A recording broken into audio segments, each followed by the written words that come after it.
오늘 같이 은혜를 받으신 말씀은 마태복음 19장 4절에서 11절까지 말씀이 되겠습니다.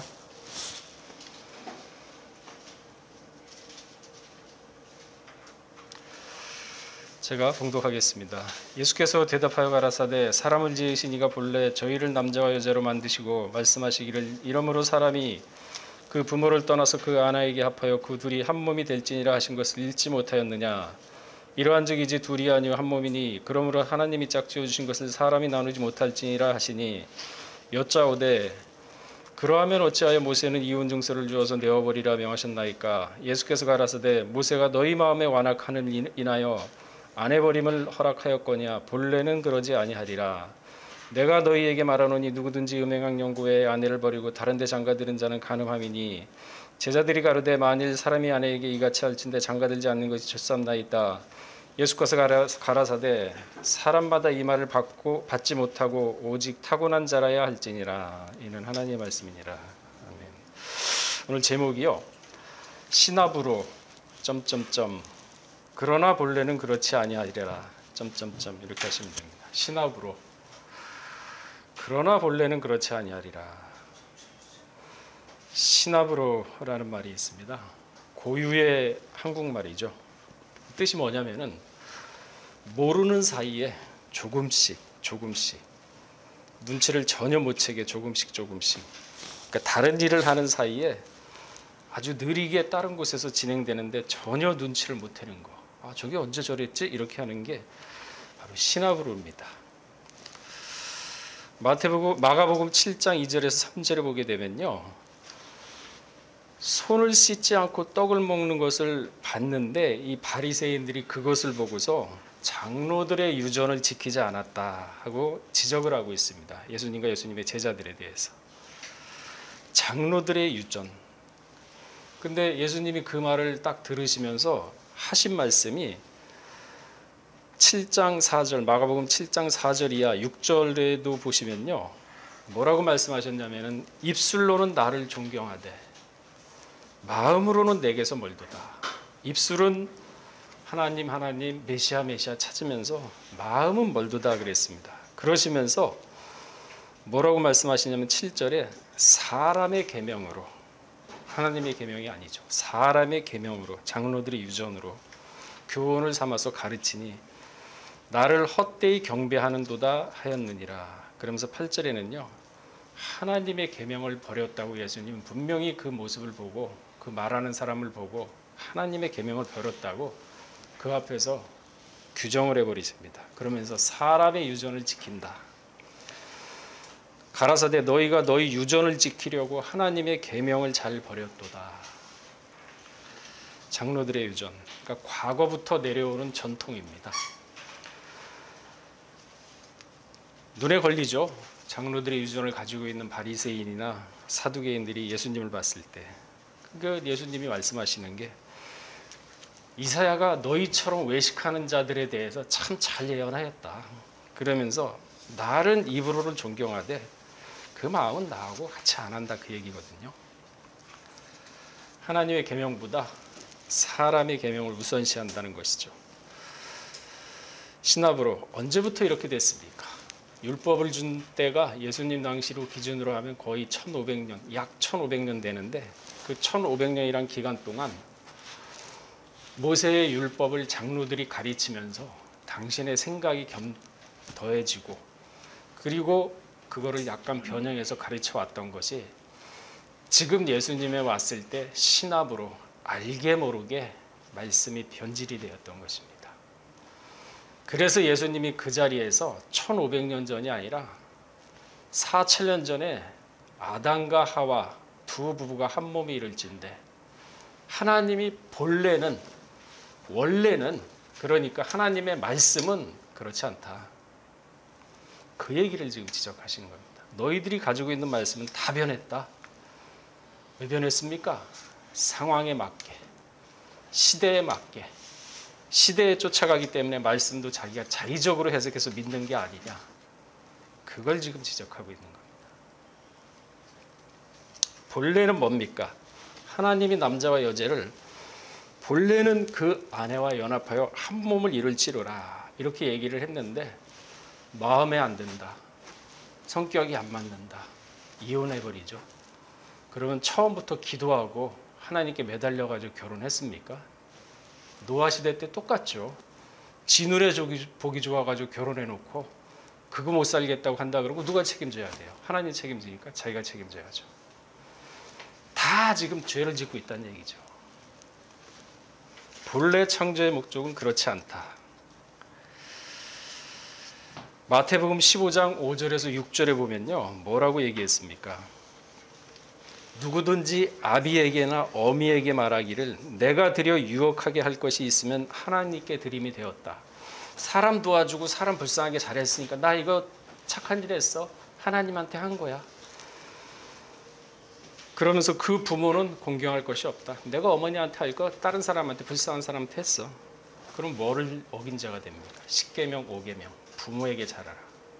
자기중심적이에요. 그러니까 10계명 말씀에 명확하게 얘기를 했는데 자기 생각을 가해가지고 더하고 빼고 하와처럼 똑같죠. 본래는 그렇지 않더라. 고린도전서 14장 40절에 보게 되면요.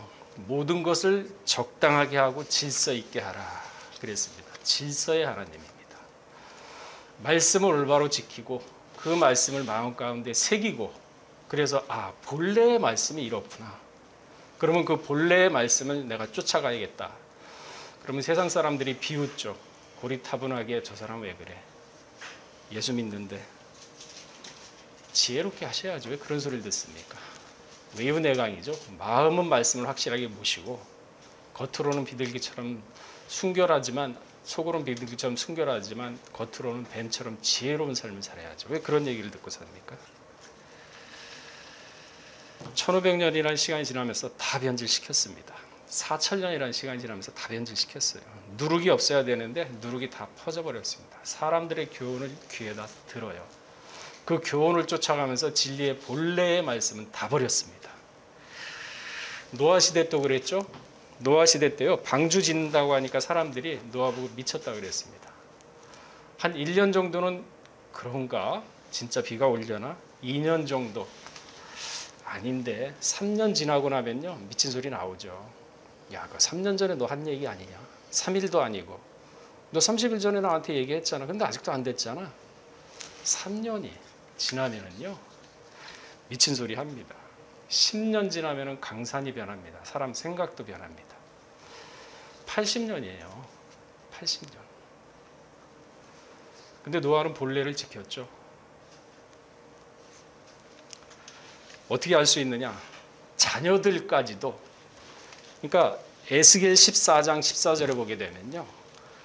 비록 노아, 다니엘, 욥 이 세 사람이 거기 있을지라도 그들은 자기의 의로 자기의 생명만 건지리라 그랬습니다. 노아, 다니엘, 욥이 있다 하더라도 자기 가족도 못 구합니다. 마지막 때도 두 부부가 있어 한 사람은 데려가고 당하고 맷돌 갈다가 한 사람 데려가고 당하거든요. 근데 노아가 혼자 말씀을 받고 이 말씀을 자식들한테 얼마나 신앙전수를 잘했는지 방주 지을 동안에는 80년 동안에는 애도 낳지 말라 그랬어요. 철두철미하게 교육시켰지 않습니까? 왜? 본래의 말씀이 그게 맞다 이거야. 세상 사람들이 봤을 때 애도 낳고 저녁에 그냥 오늘 방주 짓고 농사도 지었는데 힘들었는데 포도주 한 잔 마시면서 친구랑 좀 회푸도 풀고 마음도 좀 이렇게 지친 마음도 달래고 하는 게 어떻겠습니까? 안 했습니다. 마귀에게 틈을 안 보였어요. 세상 얘기 들어오죠? 이게 아닌가 보다. 그러니까 절대로 마귀에게 틈을 안 보이고 거기에서 노아는 본래의 말씀을 지켰기 때문에 80년 동안 일편단심 흔들림이 없었던 겁니다. 하나님의 말씀은 나에게 생명이라고 얘기하신 예수님의 말씀 새겨들어야죠. 마지막 때도 이와 같습니다. 한국 문화 중에요. 참 재밌는 게 있는데 중간 문화라는 게 있습니다. 도도 말고 덜도 말고 중간만 가면 돼. 괜히 앞서가다가 터지지 말고 그냥 뒤치다가 또 바보 소리 듣지 말고 중간만 가면 돼 하는 게 한국 문화입니다. 그렇게 보면 참 편안하죠. 현실에 안주할 수 있습니다. 그렇게 사는 거 괜찮습니다. 그러나 신앙은요, 그렇게 살면 안 됩니다. 모험입니다. 신앙은. 누가 방주지으라 그랬는데, 그 하나님 방주지으라 그랬는데 누가 뭐라고 한다고 그 중간에 그만두면 그게 신앙의 모험입니까? 남들 다 가는. 그러니까 마지막 때는요, 좁은 문으로 들어가는 게 바로 신앙의 모험입니다. 천국 보입니까? 여러분이 하나 천국 봤습니까? 이순신 장군 봤어요? 아니, 을지문덕이며 누구 봤습니까? 그러나 보고서 믿지 않습니까? 확실하잖아요. 하나님 봤어요? 못 봤잖아요. 그래서 책 보고 믿지 않습니까? 천국 봤습니까? 못 봤잖아요. 말씀 들어서 있다는 걸 아니까 믿는 거죠. 이순신 장군은 믿으면서 천국은 못 믿어요. 참 기가 막히지 않습니까? 그걸 못 보는 걸 보고서 믿는 것이 로마서 8장 24절에 뭐라 그랬습니까? 보이지 않는 걸 믿는 걸 진짜 소망이라고 얘기하지, 보이는 걸 누가 믿는다고 얘기합니까? 히브리서 4장 10절에 보시게 되면요, 그의 안식일에 이미 들어간 사람이 있답니다. 살아서 결정납니다. 죽고 나면 끝납니다. 고수는요, 전쟁의 고수는 도상전에서 이기고 난 다음에 전투를 나갑니다. 무슨 얘기냐? 도상전, 그러니까 지도를 펼쳐놓고 그 위에는 전술과 전략을 다 짭니다. 상대방이 이렇게 나올 것이다. 나는 이렇게 갈 것이다. 저쪽으로 나오면 여기 뒤를 공격할 것이다. 도상전, 지도상에서 전쟁을 다 치릅니다. 확실하겠나? 참모들, 예, 그렇습니다. 가자. 그 전쟁은 이기죠. 근데 하수는 도상전 없이 전쟁에 나가서 이기겠다고 합니다. 고수하고 하수의 차이죠. 신앙생활도 똑같습니다. 살아있을 때가 도상전입니다. 살아있을 때 너 행한 대로 심판을 한다 그랬거든요. 죽고 나면 끝이에요. 그 살아있을 때 심판 그대로 받습니다. 항상 그 말씀하시죠. 죽고 나가지고 그 나라 가가지고 성경 몇 구절 몇 구절 이거 말씀하실 때냐고. 살아있을 때 도상전 다 끝납니다. 천국이 바로 도상전과 같죠.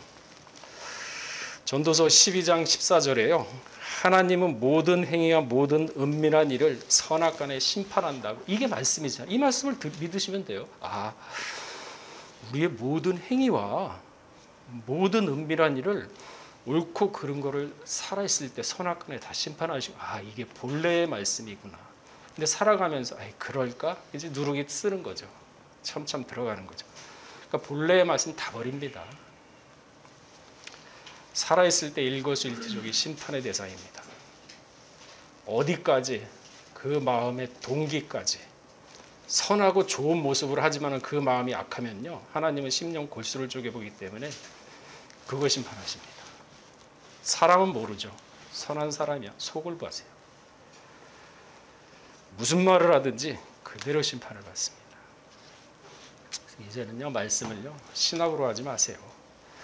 말씀을 그대로 믿고 그 말씀을 그대로 상고하면서 그 말씀대로 내가 힘들고 어렵고 이 말씀을 지키기가 어려운 상황에서도 차라리 적당히 세상하고 타협하고 이 정도는 되겠지, 이 정도는 이해하시겠지, 나가 힘드니까 이 정도는 괜찮을까, 세상 반 말씀 반 적당히 타협하면서 차지도 덥지도 않으면서 지옥 가지 마시고 옳으면 옳다 아니면 아니라 거기에서 지나치는 것이 죄라 그랬어요. 다 신학으로 하고 있습니다. 이 정도는 괜찮겠지. 그게 쌓여보세요. 1500년 후에 바리새인들 됩니다. 지금 몇 년 지나? 6000년이에요. 시대가 다 변했는데 말씀도 변하지 않겠습니까? 그럼 변하세요. 하세요. 뭐 어쩔 수 없죠. 뭐. 지금 이제 행한 대로 심판한다 그랬는데 아직까지 어린애입니까? 베드로전서 5장 8절에 보면요, 근신하라 깨어라 너희 대적 마귀가 우는 사자같이 두루 다니며 산길자를 찾느니. 지금요 산길자를 찾는다 그러지 않습니까? 여러분, 에스겔 성전은요 살아있을 때 완성되는 성전입니다. 여러분이 죽잖아요. 그러면 에스겔 성전도 끝나요. 그리고 각자 에스겔 성전은 살아있을 때 완성되는 성전입니다. 만일 살아있을 때 완성이 안 되면은 백성들을 위한 부엌, 제사장들을 위한 부엌이 아니라 백성들을 위한 부엌에서 머물면서 하나님 앞에 오지도 못해요. 쳐다도 못 봅니다. 해와 같은 영광, 달과 같은 영광, 별과 같은 영광이 있다 그랬죠. 살아서 결정됩니다. 이제는요 자신의 신앙생활을 좀 점검하시고 내가 신압으로 하면서 말씀대로 지금 산다고 했는데 적당히 세상과 타협하고 이 정도는 되지 않을까, 이 정도는 괜찮지 않을까 하면서 지금까지 신앙을 전부 다 무너뜨리고 날마다 거룩한 믿음의 자신을 건축하라 그랬는데 그러지 못하고 세상과 짝하면서 살고 있지는 않았는지 점검하시면서 신앙을 다시 돌이키는 그러한 시간들을 가지시기를 주의 이름으로 축원하겠습니다.